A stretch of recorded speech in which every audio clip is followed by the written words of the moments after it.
ఓ యువతి తన తల్లి దగ్గరకు వెళ్ళి తన జీవితం గురించి, తనకు ఎదురవుతున్న కష్టాలను గురించి చెప్పుకొని వాపోయింది. పరిస్థితులను ఎదుర్కోవడం ఎలాగో ఆమెకు అర్థం కావడం లేదు. అందుకే అన్నీ వదిలిపెట్టేయాలని అనుకుంటుంది.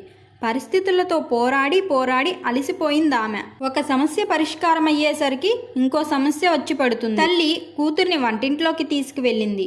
3 పాత్రల్లో నీళ్లు పోసింది. ఒక పాత్రలో క్యారెట్లు, మరొక పాత్రలో కోడిగుడ్లు, మరొక పాత్రలో కాఫీ గింజలు వేసి వాటిని పొయ్యి మీద పెట్టింది. సుమారు 20 నిమిషాల తరువాత పొయ్యి కట్టేసింది. ఆ మొత్తం సమయం ఆమె నోరు విప్పి ఒక్క మాట మాట్లాడలేదు.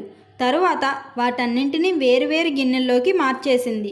ఇప్పుడు ఆ తల్లి తన కూతురితో వాటన్నింటినీ జాగ్రత్తగా పరిశీలించమని చెప్పింది. కుమార్తె వాటిని చూసింది.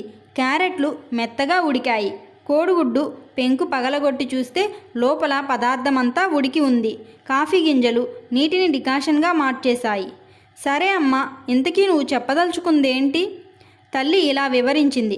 క్యారెట్ ఉడకబెట్టక ముందు గట్టిగా బలంగా ఉండేది. ఉడకబెట్టిన తరువాత మెత్తగా బలహీనంగా తయారైంది.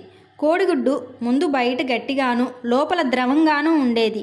ఉడకబెట్టాక పెంకు పెలుసుగాను లోపల ద్రవం గట్టిగాను మారాయి. ఇంక కాఫీ గింజలు తమను మరగబెట్టిన నీటినే డికాషన్గా మార్చేశాయి. నీ సంగతి ఏంటి? సమస్యలు నీ తలుపు తట్టినప్పుడు నువ్వెలా స్పందిస్తున్నావు? క్యారెట్ లాగానా, కోడిగుడ్డులాగానా, లేక కాఫీ గింజలాగానా?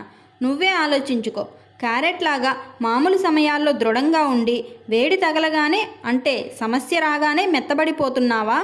కోడిగుడ్డులోని ద్రవంలా ముందు బలహీనంగా ఉన్న ఒక సమస్య వచ్చినప్పుడు గట్టిపడతావా? లేకపోతే తనను వేడెక్కించిన నీటికే ఓ కొత్త రుచిని, సువాసనని ఇచ్చే కాఫీ గింజల్లా నీకు సమస్య కలగజేసే పరిస్థితినే మార్చేస్తావా? ప్రతికూలతను నువ్వు ఎలా ఎదుర్కొంటావు? క్యారెట్ లాగానా, కోడిగుడ్డులాగానా, లేక కాఫీ గింజల్లాగానా? అడిగింది తల్లి. మీరు కాఫీ గింజల్లా ఉంటే కఠోరమైన గడ్డు పరిస్థితులను సైతం మెరుగ్గా మార్చుకోగలరు.